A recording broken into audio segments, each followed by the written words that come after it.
Bonjour, c'est Virginie qui vous parle du tarot de Marseille. Et aujourd'hui, j'avais envie de faire une petite vidéo un peu spéciale en ce jour de Pâques. Je souhaitais en fait vous poser trois questions et essayer d'y répondre pour vous éclairer davantage sur l'état d'esprit en fait à développer, en tout cas lorsqu'on a envie d'apprendre à vivre au quotidien avec ces lames du tarot. Donc la première question qui me semble importante, c'est pourquoi en fait dans ce livre que je vous ai déjà présenté, je mets plus en avant le fait de pratiquer le tarot sur soi-même plutôt que de chercher à apprendre le tarot pour interpréter les tirages pour les autres ou aider les autres à travers le tarot. Donc moi l'idée n'est pas euh, de former des tarologues ou de vous pousser à cela, mais plutôt de l'utiliser comme un moyen de progresser, de cheminer dans votre vie avec plus de conscience. Et donc on pourrait l'apparenter à un travail, on va dire, plus sur soi-même, un travail peut-être plus psychologique, mais j'y mets autre chose encore, puisque pour moi, pratiquer le tarot sur soi comme ça, se faire des tirages, se questionner avec une certaine façon de se questionner aussi, avec des questions très ouvertes pour que vous puissiez être plus dans une forme de réflexion sur vous-même et essayer de trouver les solutions par vous-même, eh bien ça fait appel à cette part spirituelle en soi qui petit à petit va prendre plus de place. Et ça, personne d'autre que vous ne peut le faire. Et c'est pas en allant voir quelqu'un, un tarologue, une cartomancienne, une voyante, qui saurait vous dire qui vous êtes, avec toutes les qualités qu'elle pourrait peut-être avoir. Ce n'est pas quelqu'un d'autre que vous-même qui pouvait vous connaître, vous structurer, vous donner des challenges qui viennent vraiment de la profondeur de votre être et les atteindre. Donc ça, en fait, c'est quelque part une écoute qu'il faut arriver à développer, cette écoute intérieure. Et moi, je trouve que le tarot, justement, est très propice à cela.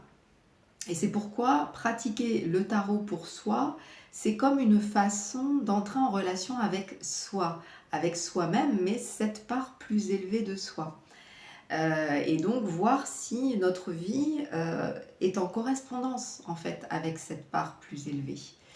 Et donc c'est en cela que pour moi, le tarot tel que je le propose en tout cas dans ce livre, hein, l'esprit du tarot de Marseille, c'est essayer de s'aligner le plus possible, d'aligner le plus possible sa personnalité avec cette dimension spirituelle et ne pas se laisser prendre uniquement par l'apparence des choses. Et bien souvent, lorsqu'on va voir des voyants, des cartomanciennes et autres, et bien souvent ça s'adresse surtout à la personnalité et à ce qui va nous arriver, est-ce qu'on va rencontrer l'amour, etc. Des choses qui sont très, effectivement, qui peuvent être des préoccupations importantes hein, pour chacun, mais ça va jamais aller vous expliquer, vous faire sentir pourquoi vous vivez telle ou telle chose, d'où ça vient, quelle est l'origine d'une problématique d'abandon, par exemple, perpétuel, ou d'échec professionnel, ou qu'est-ce que tout ça, ça veut nous dire au fond, en fait, hein. Donc souvent, hein, enfin moi je sais que quand j'ai pu essayer d'en rencontrer quelques-unes pour voir comment elles pratiquaient, eh bien il y avait ce côté justement très événementiel qui en fait me laissait un peu sur ma faim sur quelque part ces questions profondes qu'on se pose et que personne finalement ne peut arriver à répondre à part nous-mêmes. Donc c'est pour ça que c'est un chemin en fait le tarot, et je l'ai assez expliqué avec le parcours des 22 lames. C'est un chemin, donc c'est vraiment un moyen d'entrer en relation avec soi. Donc ça nous amène à une deuxième question. Cette deuxième question, ce serait mais qui nous parle en fait lorsqu'on fait des tirages? Qui nous répond?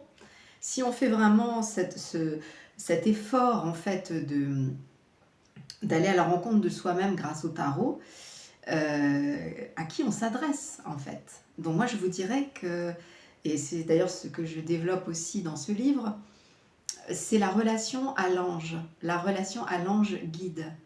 On a tous un ange qui en fait connaît notre chemin de vie, notre parcours de vie, d'existence, toutes les étapes par lesquelles nous sommes passés, et qui est donc une entité spirituelle qui nous suit, qui est à l'écoute, lui aussi, de là où on en est et comment on peut progresser, puisque on s'est quand même donné quelque chose à accomplir dans cette vie, même si on l'a oublié.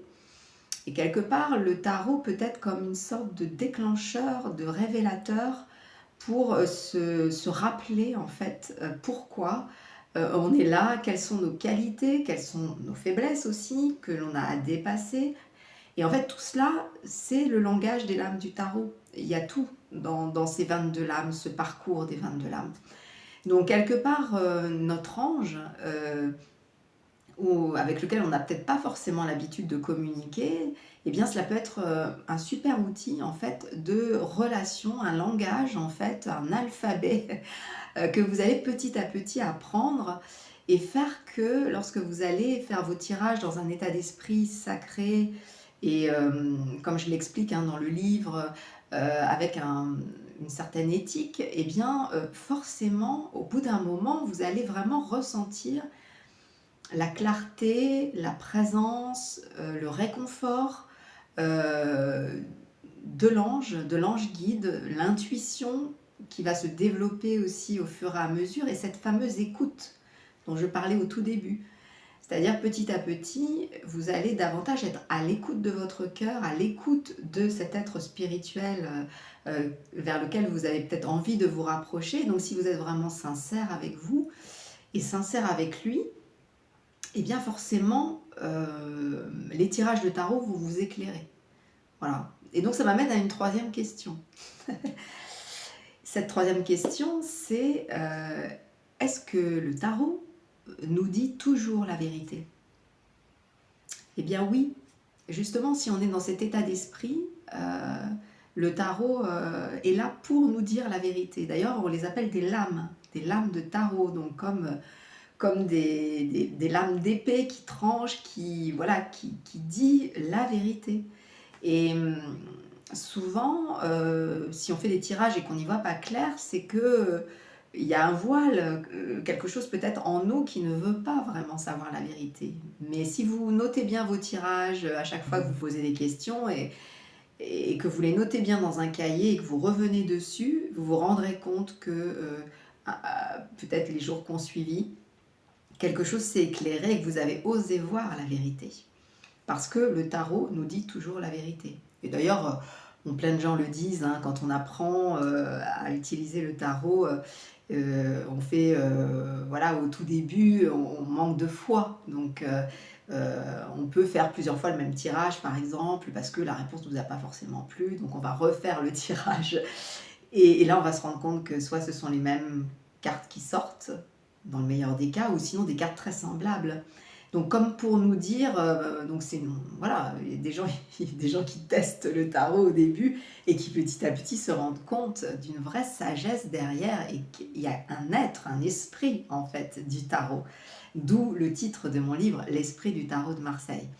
C'est-à-dire que derrière toutes ces lames, il y a un langage, il y a des qualités, des archétypes en fait que nous portons tous en nous et qui viennent résonner dans une part de nous, dans une part spirituelle de nous-mêmes, et en fait ça nous fait progresser petit à petit et bien vers cet être angélique qui nous aide, vers cet être spirituel que nous sommes et qui ne cherche qu'à éclore.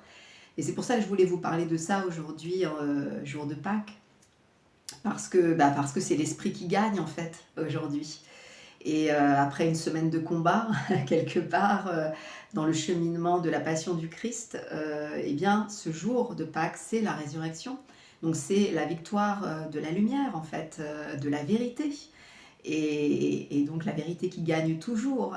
Et dans le tarot, c'est ça. C'est-à-dire on a beau peut-être ne pas vouloir poser les bonnes questions ou pas suffisamment bien les formuler, tourner autour du pot, de quelque chose qui nous mine. Si vraiment on est sincère, le tarot nous dira la vérité, le tarot nous libérera aussi, comme le dit le Christ, hein, la vérité, donc vous connaîtrez la vérité vous libérera. Bah, c'est un peu comme ça que je vois aussi le tarot, c'est que ce sont des outils pour voir toutes les parts de soi et aider à trancher et à changer, à se transformer grâce à la prise de conscience déjà par l'image, par les tirages,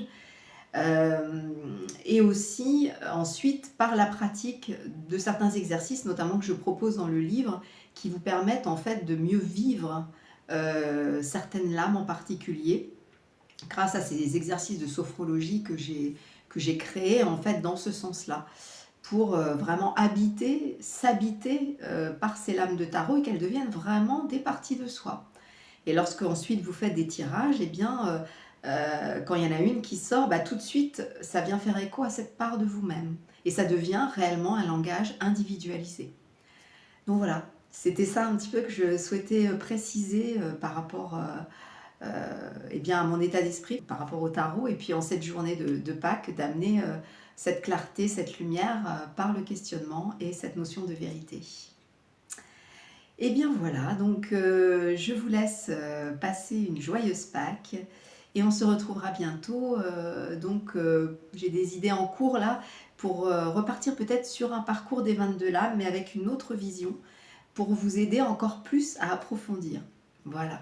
En attendant, eh bien, mon livre est bien sûr en vente sur mon site. Je remets le lien de mon site dans le descriptif de la vidéo. Et donc, n'hésitez pas à me faire des petits commentaires, à liker, à partager. C'est toujours un soutien. Je vous remercie d'avance. Joyeuse Pâques!